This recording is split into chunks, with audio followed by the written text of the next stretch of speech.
Hello my loves, പുതിയൊരു വീഡിയോയിലേക്ക് സ്വാഗതം. നമ്മളേവരും നമ്മളുടെ പാസ്റ്റ് നമ്മൾക്ക് തന്നിട്ടുള്ള പ്രത്യേകിച്ച് പെയിൻഫുൾ ആയിട്ടുള്ള മെമ്മറീസിൻ്റെ ട്രോമയും സഫറിങ്ങും ഒക്കെ ക്യാരി ചെയ്താണ് നടക്കാറ്. പാസ്റ്റിനെ ഫുള്ളി ലെറ്റ് ഗോ ചെയ്യേണ്ടതുണ്ട്, റിലീസ് ചെയ്യേണ്ടതുണ്ട് എന്നൊക്കെ നമ്മൾക്കറിയാമെങ്കിലും മിക്കവർക്കും പാസ്റ്റിലെ ഈ ഒരു പെയിനെ റിലീസ് ചെയ്യാൻ സാധിക്കാറില്ല. ലൈഫിൽ മുന്നോട്ട് പോകുന്ന ടൈം പീരീഡിൽ മിക്കവരെയും ഈ ഒരു പെയിൻ ഇടയ്ക്കിടയ്ക്ക് ഹോണ്ട് ചെയ്യാറുണ്ട്. പക്ഷേ ടൈം ടു ടൈം ഈ പെയിനെ, ഈ ട്രോമയെ, സഫറിങ്ങിനെ നമ്മൾ റിലീസ് ചെയ്യേണ്ടതുണ്ട്. അത് വളരെ ഇമ്പോർട്ടൻ്റ് ആണ്. അല്ലാത്ത പക്ഷം ഈ ഒരു പെയിൻ ഫ്യൂച്ചറിൽ നമ്മുടെ ബോഡിയിൽ പെയിൻ ബോഡി മാനിഫെസ്റ്റ് ചെയ്യാനുള്ള ആ ഒരു പോസിബിലിറ്റി ഉണ്ടാക്കും. ഫുൾ മൂൺ എനർജിയുടെ സഹായത്തോടെ ഈ ഒരു പെയിനെ, സഫറിങ്ങിനെ, ട്രോമയെ എങ്ങനെ റിലീസ് ചെയ്യാം, അതിനായിട്ട് എന്ത് ടെക്നിക്കാണ് യൂസ് ചെയ്യേണ്ടത്, ഫുൾ മൂൺ എനർജിയുടെ പ്രത്യേകത എന്താണ് എന്നൊക്കെയാണ് നമ്മൾ ഈ ഒരു വീഡിയോയിലൂടെ നോക്കാൻ പോകുന്നത്. താങ്കൾ ഇതുവരെ എൻ്റെ ചാനൽ സബ്സ്ക്രൈബ് ചെയ്തിട്ടില്ലെങ്കിൽ തീർച്ചയായിട്ടും സബ്സ്ക്രൈബ് ചെയ്ത് സപ്പോർട്ട് ചെയ്യുക. ശ്രീമൻ നാരായണൻ്റെ നാമത്തിൽ നമ്മൾക്ക് ടോപ്പിക്കിലേക്ക് കടക്കാം. സൂര്യനും ചന്ദ്രനും പ്രത്യക്ഷത്തിൽ നമ്മളുടെ ഫിസിക്കൽ ഐസ് കൊണ്ട് നമ്മൾക്ക് കാണാൻ സാധിക്കുന്ന ഈശ്വര ചൈതന്യം അല്ലെങ്കിൽ ഈശ്വരൻ്റെ രൂപമെന്ന് നമ്മൾക്ക് പറയാൻ സാധിക്കും. സൺ റെപ്രസെൻ്റ് ചെയ്യുന്നത് യാങ് എനർജിയാണ്. യാങ് മീൻസ് മാസ്കുലിൻ എനർജി അല്ലെങ്കിൽ പുരുഷ ഊർജം. മൂൺ റെപ്രസെൻ്റ് ചെയ്യുന്നത് യിൻ എനർജിയാണ്. യിൻ മീൻസ് ഫെമിനൈൻ എനർജി അല്ലെങ്കിൽ സ്ത്രീ ഊർജം. മൂണിൻ്റെ ആ ഒരു ഫേസിൻ്റെ സൈക്കിൾ 28 ഡേയ്സ് ആണ്. സ്ത്രീകളുടെ, ഫീമെയിൽസിൻ്റെ മെനിസ്ട്രൽ സൈക്കിളും 28 ഡേയ്സ് ആണ്. അതിൽ നിന്ന് നമ്മൾക്ക് ആ ഒരു മൂണും ഫെമിനിൻ എനർജിയും തമ്മിലുള്ള കണക്ഷൻ കാണാൻ സാധിക്കും. യിൻ എനർജി വളരെ നർച്ചറിങ് എനർജിയാണ്, പരിപോഷിപ്പിക്കുന്ന എനർജി. ഒരമ്മ ഗർഭാവസ്ഥയിൽ തൻ്റെ കുഞ്ഞിനെ അതിന് വേണ്ട നറിഷ്മെൻറ്റ് നൽകി പരിപോഷിപ്പിക്കുകയാണ് ചെയ്യുന്നത്. യിൻ എനർജിയുടെ ക്വാളിറ്റീസാണ് നർച്ചർ ചെയ്യുക, പരിപോഷിപ്പിക്കുക, നറിഷ്മെൻറ്റ് നൽകുക, ഹീലിംഗ് നൽകുക എന്നുള്ളത്. മൂൺ റെപ്രസെൻ്റ് ചെയ്യുന്നത് യിൻ എനർജി ആയതുകൊണ്ട് തന്നെ ഈ ക്വാളിറ്റീസ് എല്ലാം തന്നെ മൂണിനുമുണ്ട്. അതുകൊണ്ടാണ് രാത്രി റെസ്റ്റ് എടുക്കാനുള്ള സമയമാണ്, ഹീലിങ്ങിനുള്ള സമയമാണ്, ഉറങ്ങാനുള്ള സമയമാണ് എന്ന് പറയുന്നത്. നമ്മൾ ഉറങ്ങുന്നതിലൂടെ നമ്മളുടെ ബോഡി ഹീലാവുകയാണ്, ബോഡിക്ക് വേണ്ട നറിഷ്മെൻറ്റ് ലഭിക്കുകയാണ് ചെയ്യുന്നത്. ഫുൾ മൂൺ ഡേയിൽ മൂൺ തൻ്റെ ഹയസ്റ്റ് പൊട്ടൻഷ്യലിൽ എത്തി നിൽക്കുന്ന സമയമാണ്. ഫുൾ മൂണിൻ്റെ എനർജി പൂർണ്ണതയാണ് കാണിക്കുന്നത്, കംപ്ലീഷൻ്റെ എനർജി, ഒരു സൈക്കിളിൻ്റെ കംപ്ലീഷൻ്റെ എനർജിയാണ് ഫുൾ മൂൺ നമ്മൾക്ക് നൽകുന്നത്. അതുകൊണ്ട് തന്നെ നമ്മുടെ ഉള്ളിലുള്ള പെയിനെ, സഫറിങ്ങിനെ, ട്രോമാസിനെയൊക്കെ കംപ്ലീറ്റ് ആയിട്ട് ലെറ്റ് ഗോ ചെയ്യാനുള്ള, റിലീസ് ചെയ്യാനുള്ള പെർഫെക്റ്റ് ആയിട്ടുള്ള സമയമാണ് full moon. Full moon yin എനർജിയെ റെപ്രസെൻ്റ് ചെയ്യുന്നതിനോടൊപ്പം തന്നെ നമ്മളുടെ സബ് കോൺഷ്യസിനെയും ഇമോഷൻസിനെയും റെപ്രസെൻ്റ് ചെയ്യുന്നുണ്ട്. നമ്മളുടെ സബ് കോൺഷ്യസ് മൈൻഡിലാണ് നമ്മളുടെ ട്രോമാസും പെയിനും, അൺറിസോൾവ്ഡ് ആയിട്ടുള്ള ട്രോമാസും പെയിനും എല്ലാം ക്യാരി ചെയ്യപ്പെടുന്നത് സബ് കോൺഷ്യസ് മൈൻഡിലാണ്.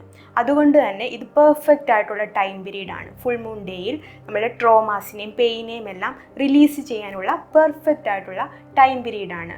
ഞാൻ നേരത്തെ പറഞ്ഞതുപോലെ തന്നെ ടൈം ടു ടൈം ഈ ഒരു പെയിനെ, ട്രോമയെ റിലീസ് ചെയ്തില്ലെങ്കിൽ ഭാവിയിൽ അത് പെയിൻ ബോഡിയായിട്ട്, ഫിസിക്കൽ ഇൽനെസ് ആയിട്ട് നമ്മുടെ ബോഡിയിൽ മാനിഫെസ്റ്റ് ചെയ്യാനുള്ള സാധ്യതയുണ്ട്. നമ്മൾ ഉള്ളിൽ സപ്രസ് ചെയ്തു വെച്ചിരിക്കുന്ന പെയിൻഫുൾ ആയിട്ടുള്ള ഇമോഷൻസിൽ നിന്ന് നമ്മൾ ടൈം ടു ടൈം നമ്മളുടെ പെയിനെ റിലീസ് ചെയ്യാത്തതിൻ്റെ ഭാഗമായിട്ടാണ് പിന്നീട് അത് ഒരു ഫിസിക്കൽ ഇൽനെസ് നമ്മുടെ ലൈഫിലേക്ക് മാനിഫെസ്റ്റ് ആവുന്നത്. മിക്ക ഫിസിക്കൽ ഇൽനെസ് നമ്മുടെ ബോഡിയിൽ മാനിഫെസ്റ്റ് ആവുന്നത് നമ്മളുടെ ഉള്ളിൽ സപ്രസ് ചെയ്തു വെച്ചിരിക്കുന്ന പെയിൻ്റെ ഭാഗമായിട്ടാണ്, പെയിനിൽ നിന്നുമാണ്, ട്രോമയിൽ നിന്നുമാണ്. ഓക്കെ, അപ്പോൾ താങ്കളുടെ ഉള്ളിൽ ക്യാരി ചെയ്തു വെച്ചിരിക്കുന്ന പെയിനെയും ട്രോമയും സഫറിങ്ങിനെയൊക്കെ ഫുൾ മൂൺ എനർജിയുടെ സഹായത്തോടെ എങ്ങനെ റിലീസ് ചെയ്യാം, ലെറ്റ് ഗോ ചെയ്യാം, അതിനായിട്ട് എന്ത് ടെക്നിക്കാണ് യൂസ് ചെയ്യേണ്ടത് എന്നാണ് നമ്മളിനി നോക്കാൻ പോകുന്നത്. ഇതിനെ ടെക്നിക്കെന്നോ റിച്വൽ എന്നോ എന്ത് വേണമെങ്കിലും വിളിക്കാം. ഇത് ചെയ്യേണ്ടത് ഫുൾ മൂൺ ഡേയിലാണ്. Next full moon day June 21 തീർച്ചയായിട്ടും താങ്കൾ അന്നിത് ട്രൈ ചെയ്ത് നോക്കുക. ഈ ഒരു റിച്വൽ താങ്കൾ തീർച്ചയായിട്ടും ട്രൈ ചെയ്ത് നോക്കുക. അത് താങ്കളുടെ സ്പിരിച്വൽ ജേർണിയിൽ വളരെയധികം താങ്കളെ ഹെൽപ്പ് ചെയ്യും. ഇത് വളരെ സിമ്പിളായിട്ടുള്ളൊരു റിച്വലാണ്. അതുകൊണ്ട് തന്നെ ഈ റിച്വലിന് വേണ്ട ടൂൾസൊക്കെ താങ്കളുടെ കയ്യിൽ ഓൾറെഡി ഉള്ളതായിരിക്കും. നമ്മളുടെ എല്ലാവരുടെയും വീട്ടിൽ കോമൺ ആയിട്ട് ഉള്ള, നമ്മളെല്ലാവരും യൂസ് ചെയ്യുന്ന ടൂൾസൊക്കെ തന്നെയാണ് ഞാനിതിൽ പറഞ്ഞിട്ടുള്ളത്. ഓക്കെ, ഇനി ഈ ഒരു റിച്വലിൻ്റെ സ്റ്റെപ്സ് എന്തൊക്കെയാണെന്ന് നമുക്ക് നോക്കാം. ഫസ്റ്റ് താങ്കൾക്ക് കംഫർട്ടായിട്ട് ഇരിക്കാൻ സാധിക്കുന്ന, മറ്റാരുടെയും ശല്യമൊന്നുമില്ലാതെ കംഫർട്ടായിട്ട് ബഹളമൊന്നുമില്ലാതെ ഇരിക്കാൻ സാധിക്കുന്ന ഒരു പ്ലേസ് താങ്കൾ തീരുമാനിക്കുക. അത് താങ്കളുടെ റൂമായിരിക്കാം, അല്ലെങ്കിൽ താങ്കൾക്ക് കംഫർട്ടായിട്ട് ഇരിക്കാൻ പറ്റുന്ന മറ്റേതെങ്കിലും പ്ലേസ് ആയിരിക്കാം. എന്നിട്ട് താങ്കൾ ചെയ്യേണ്ടത് ഒരു അഗർബത്തി യൂസ് ചെയ്തുകൊണ്ട് അവിടെ ഒന്ന് ക്ലെൻസ് ചെയ്യുക എന്നുള്ളതാണ്. അഗർബത്തി ഉപയോഗിച്ച് പുകയ്ക്കുമ്പോൾ താങ്കൾ ഇരിക്കാൻ ഉദ്ദേശിക്കുന്ന ഏരിയയിൽ എന്തെങ്കിലും തരത്തിലുള്ള നെഗറ്റിവിറ്റി ഉണ്ടെങ്കിൽ അത് റിമൂവ് ആകും. ഇപ്പോൾ അഗർബത്തിക്ക് പകരം താങ്കൾക്ക് സേജോ പൗലോസാൻ്റെയോ അല്ലെങ്കിൽ കുന്തിരിക്കമുണ്ടെങ്കിൽ അതുമല്ലെങ്കിൽ എന്തെങ്കിലും പുകയ്ക്കുന്ന ധൂപമുണ്ടെങ്കിൽ അതോ യൂസ് ചെയ്യാം. അത് താങ്കളുടെ ഇഷ്ടമാണ്. ഇവിടെ അഗർബത്തി ആവുമ്പോൾ, ചന്ദനത്തിരി ആവുമ്പോൾ എല്ലാവരുടെയും വീട്ടിൽ കോമൺ ആയിട്ടുള്ളത് ആണ്. അതുകൊണ്ടാണ് ഞാൻ അതെടുത്തു പറഞ്ഞത്. താങ്കളുടെ കയ്യിൽ എന്താണോ ഉള്ളത് അത് യൂസ് ചെയ്ത് താങ്കൾക്ക് പുകയ്ക്കാവുന്നതാണ്. ഓക്കെ, അപ്പോൾ ഫസ്റ്റ് താങ്കളുടെ കയ്യിൽ എന്താണോ ഉള്ളത് അത് വെച്ച് താങ്കൾ ഇരിക്കാൻ ഉദ്ദേശിക്കുന്ന സ്ഥലം ഒന്ന് ക്ലെൻസ് ചെയ്യുക. താങ്കളുടെ കയ്യിൽ ചെറിയ ക്യാൻഡിലോ വിളക്കോ ചിരാതോ ഉണ്ടെങ്കിൽ അത് താങ്കൾ ഇരിക്കുന്ന സ്ഥലത്ത് കത്തിച്ചു വെക്കുന്നത് വളരെ നല്ലതായിരിക്കും. അത് താങ്കൾ ഇരിക്കുന്ന ആ ഒരു പ്ലേസിൻ്റെ സേക്രഡ് എനർജി ഉയർത്തി നിർത്താൻ, ഹയർ വൈബ്രേഷൻ ഉയർത്തി നിർത്തുവാൻ ഹെൽപ്പ് ചെയ്യും. ഇത് ഓപ്ഷണലാണ്. താങ്കളുടെ കയ്യിൽ ക്യാൻഡിലില്ല അല്ലെ വിളക്കില്ല എന്നുണ്ടെങ്കിൽ അത് വിട്ടേക്കുക. ഇത് കത്തിച്ചു വെക്കണമെന്ന് നിർബന്ധമില്ല. ഉണ്ടെങ്കിൽ താങ്കൾക്ക് കത്തിച്ചു വെക്കുക. അത് അവിടുത്തെ ഒരു പോസിറ്റീവ് വൈബ്രേഷനെ ഉയർത്തി നിർത്തുവാൻ സഹായിക്കും. ഓക്കെ, അതിനുശേഷം താങ്കൾക്ക് വേണ്ടത് ഒരു പേനയും കുറച്ച് പേപ്പറുമാണ്. പേനയും പേപ്പറുമൊക്കെ എടുത്ത് താങ്കൾ ഇരിക്കാൻ ഉദ്ദേശിച്ച സ്ഥലത്ത് വന്ന് വളരെ റിലാക്സ് ആയിട്ടിരിക്കുക. താങ്കളുടെ ഉള്ളിൽ എന്തെങ്കിലും സ്ട്രെസ് എനർജി ഉണ്ടെങ്കിൽ അതിനെ റിലീസ് ചെയ്യാനായിട്ട് ഒരു 3 തവണ ഡീപ്പ് ബ്രെത്ത് ഉള്ളിലേക്ക് എടുത്ത് അത് ഒന്ന് ഹോൾഡ് ചെയ്ത് വെച്ചിട്ട് റിലീസ് ചെയ്യുക. ഓക്കെ, അതിനുശേഷം താങ്കൾ സ്വയം ചോദിക്കുക, എനിക്ക് ഈ ഒരു മൊമെൻറ്റിൽ എന്താണ് റിലീസ് ചെയ്യാനുള്ളത്, എന്ത് ട്രോമയാണ്, ഏത് പെയിനാണ്, ഏത് പെയിൻഫുള്ളായിട്ടുള്ള മെമ്മറിയാണ് ഈ ഒരു മൊമെൻറ്റിൽ ഞാൻ റിലീസ് ചെയ്യേണ്ടത് എന്ന് താങ്കൾ സ്വയം ചോദിക്കുക. തീർച്ചയായിട്ടും താങ്കളുടെ ലൈഫിൽ സംഭവിച്ചിട്ടുള്ള ഏതെങ്കിലും പെയിൻഫുള്ളായിട്ടുള്ള മെമ്മറീസിനെ പറ്റി താങ്കളുടെ മനസ്സിലേക്ക് കടന്നു വരും. ചിലവർക്ക് ചൈൽഡ്ഹുഡിൽ നടന്നിട്ടുള്ള എന്തെങ്കിലും ഇൻസിഡൻറ്റിനെ പറ്റിയായിരിക്കാം. ആരെങ്കിലും താങ്കളെ ബോഡി ഷെയ്മിങ് ചെയ്തിട്ടുണ്ടെങ്കിൽ അതിനെ പറ്റിയായിരിക്കാം. അല്ലെങ്കിൽ താങ്കളെ ആരെങ്കിലും തരം താഴ്ത്തി സംസാരിച്ചിട്ടുണ്ടെങ്കിൽ അതിനെ പറ്റിയായിരിക്കാം. ചിലവർക്ക് റിലേഷൻഷിപ്പ് ഇഷ്യൂസിനെ പറ്റിയായിരിക്കാം. റിലേഷൻഷിപ്പിൻ്റെ ആ ഒരു ഏരിയയിൽ സംഭവിച്ചിട്ടുള്ള എന്തെങ്കിലും പെയിൻഫുൾ ആയിട്ടുള്ള ഇൻസിഡൻറ്റിനെ പറ്റിയായിരിക്കാം. അല്ലെങ്കിൽ എന്തെങ്കിലും ഫിസിക്കൽ അബ്യൂസിനെ പറ്റിയായിരിക്കാം, ഇമോഷണൽ അബ്യൂസിനെ പറ്റിയായിരിക്കാം, ചിലപ്പോൾ സെക്ഷൽ അബ്യൂസിനെ പറ്റിയായിരിക്കാം. അതുപോലെ തന്നെ ചിലവർക്ക്, നമുക്ക് പലർക്കും ഉള്ളൊരു പ്രോബ്ലമാണ് പലപ്പോഴും ലോകത്തുള്ള ബാക്കിയുള്ളവരോടെല്ലാം ക്ഷമിക്കാൻ സാധിക്കും. പക്ഷേ എന്തെങ്കിലും ഒരു റീസൺ കൊണ്ട്, എന്തെങ്കിലും താങ്കളുടെ ഭാഗത്ത് നിന്ന് സംഭവിച്ച തെറ്റുകൊണ്ട് സ്വയം ക്ഷമിക്കാൻ പറ്റാറില്ല. ചിലപ്പോൾ ആ ഒരു ഇൻസിഡൻറ്റിനെ പറ്റിയായിരിക്കാം. സ്വയം താങ്കൾക്ക് ക്ഷമിക്കാൻ പറ്റാതെ ഇരിക്കുന്ന ആ ഒരു ഇൻസിഡൻ്റ് ഏതാണോ അതിനെ പറ്റിയായിരിക്കാം. ഓരോരുത്തർക്കും ഓരോ തരത്തിലുള്ള ഇൻസിഡൻ്റ് ആയിരിക്കാം. താങ്കളുടെ മനസ്സിലേക്ക് ആ ഒരു ടൈം പീരീഡിൽ ഏത് പെയിൻഫുള്ളായിട്ടുള്ള ഇൻസിഡൻറ്റിനെ പറ്റിയാണോ ഓർമ്മ വരുന്നത്, ആ ഒരു മെമ്മറിയെ പറ്റി, താങ്കൾക്ക് അപ്പോൾ തോന്നുന്ന ഫീലിങ്ങിനെ പറ്റി, ഇമോഷനെ പറ്റി എല്ലാം താങ്കൾ എടുത്തു വച്ചിരിക്കുന്ന പേപ്പറിൽ എഴുതാൻ തുടങ്ങുക. താങ്കളുടെ ഇമോഷൻസിനെ 100% ആഡ് ചെയ്ത് തന്നെ എഴുതാൻ തുടങ്ങുക. ഇതൊന്നും ആരും കാണാൻ പോകുന്നില്ല. താങ്കളോട് തന്നെ സംസാരിക്കുകയാണ് ഈ ഒരു പ്രോസസ്സിലൂടെ. ഇതൊരു ഇന്നർ വർക്കാണ്. ഓക്കെ, അപ്പോൾ താങ്കളുടെ മനസ്സിൽ തോന്നുന്ന ആ ഒരു ഇമോഷനെല്ലാം ആഡ് ചെയ്ത് തന്നെ പേപ്പറിലേക്ക് അത് എഴുതുക. ഇൻസിഡൻറ്റിനെ പറ്റിയുള്ള മെമ്മറി ആയിരിക്കാം, അല്ലെങ്കിൽ വിഷമമായിരിക്കാം, ദേഷ്യമായിരിക്കാം, എന്താണോ താങ്കളുടെ മനസ്സിൽ അതിനെപ്പറ്റി തോന്നുന്നത് അതെല്ലാം താങ്കൾ ആ ഒരു പേപ്പറിലേക്ക് പകർത്തുക. താങ്കൾക്ക് ചിലപ്പോൾ എഴുതിക്കൊണ്ടിരിക്കുന്ന ആ ഒരു സമയത്ത് ഭയങ്കരമായിട്ട് ദേഷ്യം തോന്നാം, അതുപോലെ തന്നെ ഗിൽറ്റി ഫീലിംഗ് തോന്നാം, അതുപോലെ തന്നെ കരച്ചിൽ വരാനും സാധ്യതയുണ്ട്.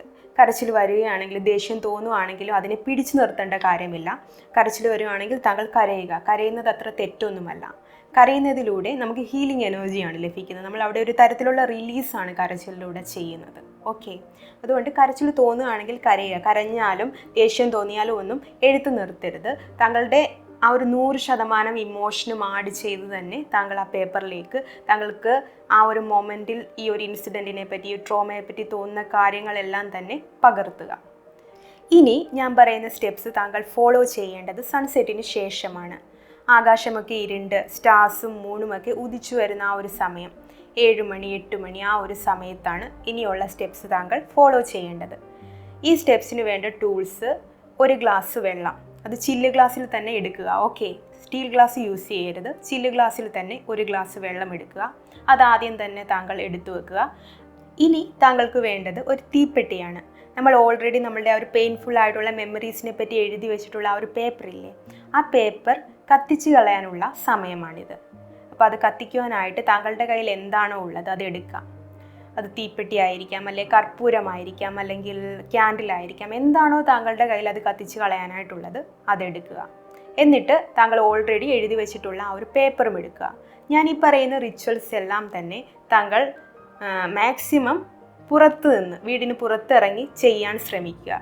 ഇപ്പോൾ താങ്കൾക്ക് പുറത്തിറങ്ങാൻ പറ്റാത്തൊരു സിറ്റുവേഷൻ ആണെങ്കിൽ ഒന്നെങ്കിൽ ടെറസിൽ നിന്ന് ചെയ്യാം, അല്ലെങ്കിൽ ഒട്ടും പറ്റില്ല, ഒന്നും പറ്റില്ല, റൂമിൽ നിൽക്കാനേ പറ്റൂ, അങ്ങനൊരു സിറ്റുവേഷൻ ആണെങ്കിൽ ആ ഒരു വിൻഡോ സൈഡിൽ വിൻഡോ ഓപ്പൺ ആക്കിയിട്ട് ചെയ്യാം. ഓക്കെ, എന്നിട്ട് താങ്കൾ ചെയ്യേണ്ടത് ഫസ്റ്റ് ഞാൻ പറഞ്ഞ ഒരു ചില്ല് ഗ്ലാസ്സിലെ വെള്ളമില്ലേ, അതെടുത്ത് ആദ്യം തന്നെ പുറത്ത് എവിടാണോ താങ്കൾ നിൽക്കുന്നത് അവിടെ കൊണ്ടുവെക്കുക.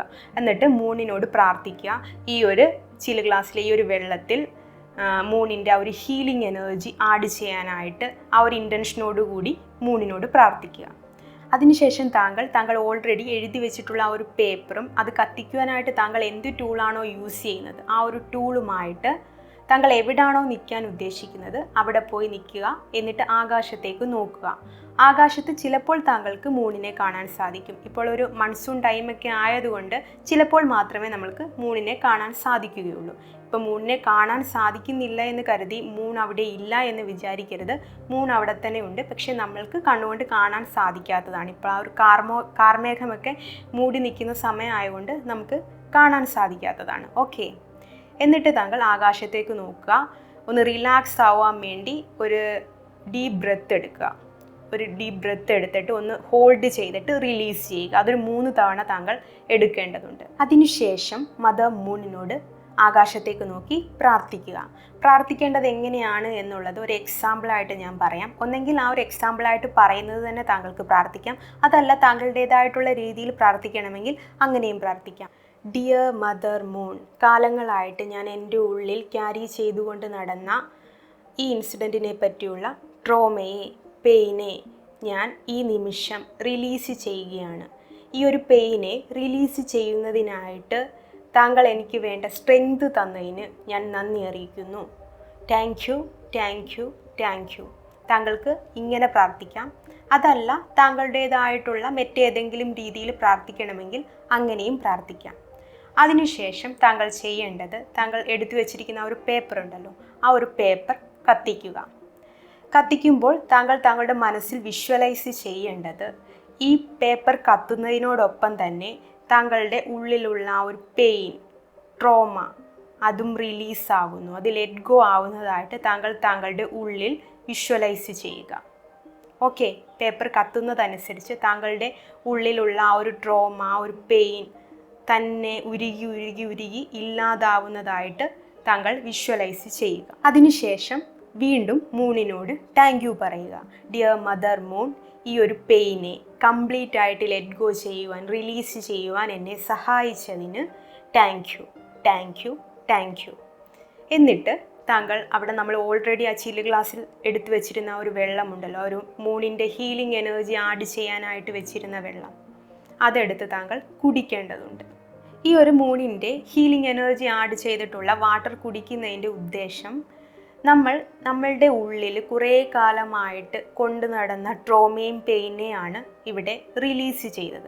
ആ ഒരു റിലീസിങ് പ്രോസസ്സിൽ നമ്മളുടെ എനർജി കുറച്ച് ലോ ആവാനുള്ള സാധ്യതയുണ്ട്. അപ്പോൾ മൂണിൻ്റെ ഈ ഒരു ഹീലിംഗ് എനർജി ആഡ് ചെയ്തിട്ടുള്ള വാട്ടർ നമ്മളുടെ എനർജിയെ കുറച്ച് ഹൈ വൈബ്രേഷനിലേക്ക് കൊണ്ടുവരാനും ഒന്ന് ബാലൻസ് ചെയ്യാനും ഹെൽപ്പ് ചെയ്യും. അതോടൊപ്പം തന്നെ വാട്ടറിന് മെമ്മറി ക്യാരി ചെയ്യാനുള്ള പവറുണ്ട്. അപ്പം നമ്മളിവിടെ റിലീസിങ്ങിന് ശേഷം നമ്മളുടെ ഉള്ളിലുള്ള ട്രോമയെ റിലീസ് ചെയ്തതിന് ശേഷം കുടിക്കുക എന്നുള്ള ഒരു ഇൻറ്റൻഷനോടെയാണ് വാട്ടർ അവിടെ വെച്ചിരുന്നത്.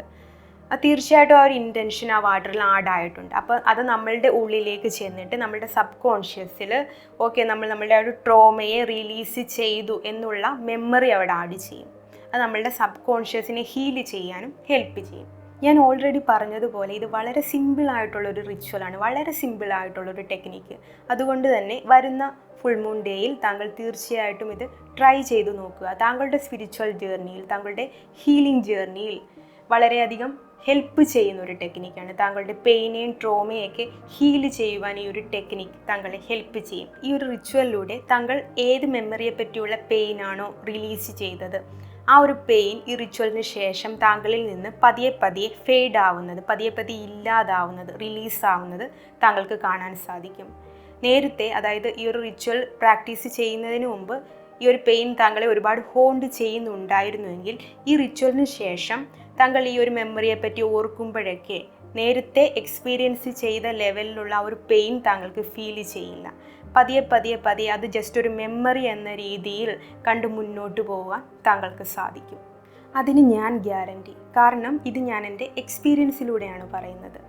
അപ്പോൾ താങ്കൾക്ക് ഈ ഒരു വീഡിയോ ഇഷ്ടമായി എന്ന് കരുതുന്നു. ഇഷ്ടമായെങ്കിൽ തീർച്ചയായിട്ടും ലൈക്ക് ചെയ്യുക. അതോടൊപ്പം തന്നെ താങ്കളുടെ അഭിപ്രായങ്ങൾ കമൻറ്റ് ബോക്സിൽ രേഖപ്പെടുത്തുക. പുതിയൊരു വീഡിയോയുമായി കാണുന്നവരേക്കും ബൈ.